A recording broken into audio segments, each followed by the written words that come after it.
नमस्ते फ्रेंड। ठंडी में हमारे पास इस तरह की शालें होती है जो काफ़ी सस्ती होती है। इसका क्या यूज़ करें, तो आज मैं आपके साथ एक ऐसे दो रीयूज़ के आइडिया आपके साथ शेयर कर रही हूँ जो आपको काफ़ी हेल्पफुल होंगे। बड़े ही इजी है।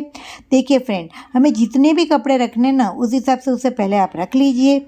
उसके बाद क्या करना है कि शॉल को हमें इस तरह बिछाना है। बिछा के हमें इस तरह से इसे ओवरलैप करना है। तो देखिए कुछ मैंने इस तरह से इसे ओवरलैप कर दिया है और साइडों से ये इतना इतना ज़्यादा है। अब साइडों से जितना ज़्यादा है ना, बस उसे हमें पहले कट कर लेना है। इस तरह कट कर लेने के बाद हमने इसको ओवरलैप किया है इतने तक, बस इतना रखकर हमें बाकी का एक्स्ट्रा भाग कट कर लेना है। यानी हमें बीच में से हम जोड़ लगाएंगे। ऐसा जोड़ आपको लगाने की ज़रूरत नहीं है। अगर आपकी शॉल में इस तरह की डिज़ाइन नहीं है तो आपको ऐसा कुछ करने की ज़रूरत नहीं है। लेकिन मैं ऐसा इसलिए कर रही हूँ कि मेरी इस साइड में जो डिज़ाइन है उसे मैं इस तरह से ले लूँ तो ये बराबर सा लगे, इसलिए मैं इस तरह का कर रही हूँ फ्रेंड। तो मैंने इस तरह के दो पीसेस को कट कर लिया है। फ्रेंड, कैसा लग रहा है ये आइडिया? अगर पसंद आ रहा है, चैनल में नए हैं तो चैनल को सब्सक्राइब कर दीजिएगा और बेल बटन दबा दीजिएगा। देखिए फ्रेंड, इस तरह से हमने इसके दो पीसेस को कट कर लेना है और इसे बीच में से जोड़ लगा देना है।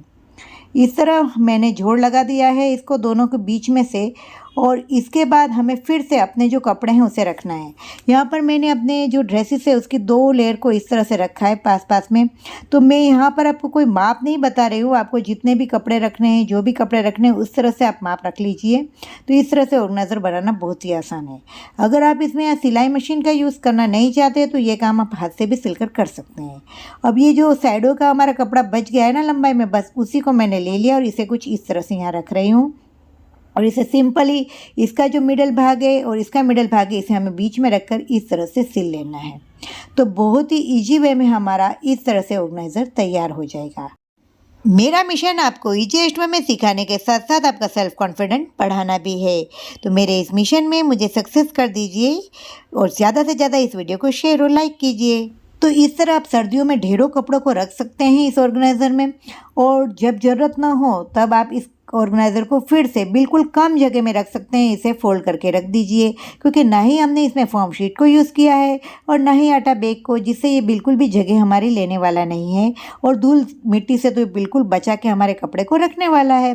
देखिए बिल्कुल अच्छी तरह से सब तरह से बंद है, कहीं से भी ये खुला नहीं है, जिससे हमारे कपड़े में धूल मिट्टी लगने वाली नहीं है।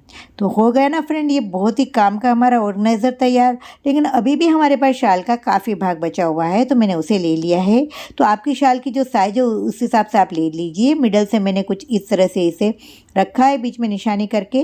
और अब क्या कर रही हूँ, मैं नीचे से 5 इंच की सिलाई कर रही हूँ। 5 इंच की इस तरह सिलाई कर लेने के बाद हमें इसे उल्टा बिछाना है और नीचे से पहले तो हमें बिल्कुल सिंपली सिल लेना है। और इसके बाद हमें क्या करना है, इस तरह सिल लेंगे हम बाद में, कि हमें इसके जो साइड है वहाँ पर हमें 4-4 इंच का इस तरह से जो है स्क्वायर बनाना है। तो ऐसा हमें दोनों साइड पर बना लेना है और इसे कट कर लेना है। कट कर लेने के बाद हम कपड़े को कुछ इस तरह से उठाकर यहाँ पर सिलाई कर लेंगे। तो ये पूरे ही दोनों ऑर्गेनाइज़र आप बिना सिलाई मशीन के हाथ से सिलकर भी तैयार कर सकते हैं। अब मैंने एक हैंगर लिया है और हैंगर लेने के बाद हैंगर पर हमें कुछ इस तरह से निशानी कर लेनी कि हमारा हैंगर कितना है। इस तरह से हमने निशानी कर ली। अब निशानी करने के बाद ये जो कपड़ा यहाँ बचा है इसे इस तरह से अंदर की साइड हमें खाली फोल्ड करना है। तो ये आप किस तरह से होगा, आपका जितना भी हैंगर में रहता है, आपका जितनी भी शाल का भाग बचा है उस हिसाब से ये आपको कर देना है और इस तरह से कर लेंगे। और फिर हमें सिंपली ऊपर की साइड पर सिल लिया और बाद में मैंने हैंगर रखकर इस तरह से सिल लिया है। ये काम बिल्कुल इजी है। सिलने के बाद यहाँ पर ये कुछ जोड़ ना लगे, मैंने सीधा सिला है, इसलिए इसके ऊपर मैं इस तरह से लेसिस से इसे डेकोरेट कर रही हूँ और हमारा ऑर्गेनाइज़र रेडी है। और बीच में हमने या नीचे की साइड में हमें एक छोटे से कार्डबोर्ड को कट करके रख देना है। और मैंने यहाँ पर अपने ढेरों जो है अपने सर्दी के कपड़े को रख दिया है। देखिए फ्रेंड, जब भी यूज़ करना है बड़ी आसानी से हम कर सकते हैं। और ये ऑर्गेनाइज़र हमारा रेडी है। आप चाहे तो इसे अपने वार्डरोब में भी रख सकते हैं और इस तरह से अपने सारे स्वेटर शॉल को इसमें अरेंज करके रख लीजिए। तो फ्रेंड, मिलते हैं नए ऐसे ही इंटरेस्टिंग वीडियो के साथ। तब तक के लिए टेक केयर।